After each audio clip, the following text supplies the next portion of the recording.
এই ছেলে, আল্লাহ তাআলা বলছেন উদুনি আস্তাজিব লাকুম, তোমরা আমাকে ডাকো, আমি তোমাদের কথা শুনবো। আমি তো শোনার জন্য প্রতীক্ষমান, তোমরা আমাকে ডাকো। ডাকাটাও তিনি আদেশ করে বলছেন উদু রাব্বাকুম তাযাররুন খুফিয়া, তোমরা তোমাদের প্রতিপালককে ডাকো অতীব বিনয়ে অতীব গোপনে। তোমরা তোমাদের প্রতিপালককে ডাকো অতীব বিনয়ে অতীব গোপনে। জিকির আজকার তাসবিহ তাহলিল আল্লাহকে সন্তুষ্ট করার জন্য করেন। আবু মুসা আশআরী রাদিয়াল্লাহু তাআলা আনহু বলেন রাসূল সাল্লাল্লাহু আলাইহি সাল্লাম বলেছেন আফজালু যিকরি লা ইলাহা ইল্লাল্লাহ ওয়া আফজালু দুআ আলহামদুলিল্লাহ। দোয়া প্রার্থনা জিকির হিসাবে সবচেয়ে উত্তম জিকির হচ্ছে লা ইলাহা ইল্লাল্লাহ। লা ইলাহা ইল্লাল্লাহ যে জিকির, এটা আহলে হাদিস ভুলে গেছে মাযহাবী ভাইদের জিকির পার্টিদের বিরোধিতা করার জন্য। ওরা চিল্লাচিল্লি করে বলছে এটা, তখন এরা বলছে আমরা বলবোই না। রাসূল সাল্লাল্লাহু আলাইহি সাল্লাম বলেন সবচেয়ে উত্তম জিকির হচ্ছে লা ইলাহা ইল্লাল্লাহ, সবচেয়ে উত্তম দোয়া হচ্ছে আলহামদুলিল্লাহ। আলহামদুলিল্লাহ বলে তিনি খুব খুশি হন, একেবারে খুশি। মানে কি? তিনি বলছেন শোনো পৃথিবীর মানুষ, মুহাম্মদ সাল্লাল্লাহু আলাইহি সাল্লাম বলেন কেউ যদি একবার আলহামদুলিল্লাহ বলে আল্লাহ তার দাড়ি পাল্লাকে নেকি দিয়ে পূর্ণ করে দেন। রাসূল সাল্লাল্লাহু আলাইহি সাল্লাম বলেন কেউ যদি সুবহানাল্লাহ আলহামদুলিল্লাহ বলে তাহলে আকাশ জমিনের মধ্যে যে ফাঁকা আছে সেই ফাঁকা আল্লাহ নেকি দিয়ে পূর্ণ করে দেন। আলহামদুলিল্লাহতে তিনি খুব খুশি, সুবহানাল্লাহতে তিনি খুব খুশি।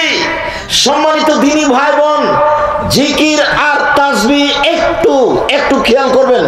এই ছেলেরা, কেউ কারোর সাথে কথা বলো না, কারো গায়ে হাত দিয়ে থাকো না, এক খেলে আমার দিকে চেয়ে থাকো।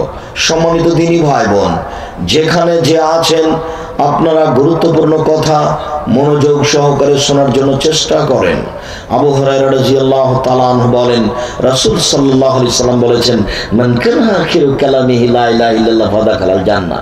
মানুষের জীবনের শেষ কালেমা যদি লা ইলাহা ইল্লাল্লাহ হয় তাহলে সে জান্নাতে চলে গেছে। এই কারণে রাসূল সাল্লাল্লাহু আলাইহি সাল্লাম বলেছেন লাক্কিনু মাউতাকুম লা ইলাহা ইল্লাল্লাহ, মরে মরে জান যায় যায়, মরে মরে জান যায় যায়। এরকম মানুষের পাশে তোমরা লা ইলাহা ইল্লাল্লাহ বলো। কোন ফাঁকে যদি সেই লোকটাও লা ইলাহা ইল্লাল্লাহ বলে ফেলে তাহলে সে জান্নাতে চলে গেছে। আর এইটা এমন সময় যে হয়তোবা তার শিরকার কোনো সুযোগ নেই, এই লা ইলাহা ইল্লাল্লাহ দিয়ে তার পরকাল রক্ষা হবে। তাই তো রাসূল সাল্লাল্লাহু আলাইহি ওয়াসাল্লাম এই কালেমাটা মরার সময় বারবার স্মরণ করার জন্য বলছেন। তাকে আদেশ করবেন না আবু বলেন লা ইলাহা ইল্লাল্লাহ, এই কথা বলবেন না। আপনি শুধু পাশে বলবেন লা ইলাহা ইল্লাল্লাহ। আপনি যদি বারবার বলেন আম্মু লা ইলাহা ইল্লাল্লাহ বলেন, আম্মু লা ইলাহা ইল্লাল্লাহ বলেন, তাহলে ওই সময় বিরক্তি থেকে যদি বলে যাও বলবো না আমি, পরিবেশ উলটপালট হতে পারে। স্বাভাবিকভাবে পাশে বলবেন। আবু যার গেফারি রাদিয়াল্লাহু তাআলা বলছেন যে আতাইতুন নবী সাল্লাল্লাহু আলাইহি ওয়াসাল্লাম নাইম ওয়ালা ওয়াজিয়া সাওম, আমি আবু যার গেফারি আল্লাহর নবীর কাছে আসলাম, দেখি তিনি ঘুমিয়ে, তার মুখের উপর একটা কাপড় আছে। আমি আবু যার গেফারি রাদিয়াল্লাহু তাআলা আনহু আমি আল্লাহর নবীর কাছে আসলাম, দেখি তিনি ঘুমিয়ে, তার মাথার উপরে মুখের উপরে একটা কাপড় আছে। আমি চলে গেলাম, আবার আসলাম, দেখি তিনি জেগে গেছেন। তা আমাকে দেখে বলছেন আবু যার মান কালা লা ইলাহা ইল্লাল্লাহ ওয়া মাতা আলা যালিক ফাদাখালাল জান্নাহ, কেউ যদি লা ইলাহা ইল্লাল্লাহ বলে আর এইটার উপরে মারা যায়, এটা খুব কঠিন কথা। মানে অনেক সময় লা ইলাহা ইল্লাল্লাহ বলার পরে এটা টিকে থাকে না, এটা কেটে যায়। শিরক করলে এটা আর কাজ করে না, এটা দিয়ে আর কোনো কাজ হয় না। যার জন্য আল্লাহ রাসূল বলছেন আবু যার শোনো, আবু যার শোনো, কেউ যদি লা ইলাহা ইল্লাল্লাহ বলে আর এইটার উপরেই যদি মারা যায় তাহলে সে জান্নাতে চলে গেছে। তখন আবু যার গেফারি রাদিয়াল্লাহু তাআলা বলছেন ওয়ানজানা ওয়ানশারাকা চুরি করলে জেনা করলেও যাবে? আল্লাহ রাসূল বলছেন ওয়াইন যারা ওয়াইন সারাকা, চুরি করলে জেনা করলেও যাবে। ওয়াইন যারা ওয়াইন সারাকা, চুরি করলে জেনা করলেও যাবে। আল্লাহ রাসূল বলছেন ওয়াইন যারা ওয়াইন সারাকা, চুরি করলে জেনা করলেও যাবে। ওয়াইন যারা ওয়াইন সারাকা, চুরি করলে জেনা করলেও যাবে।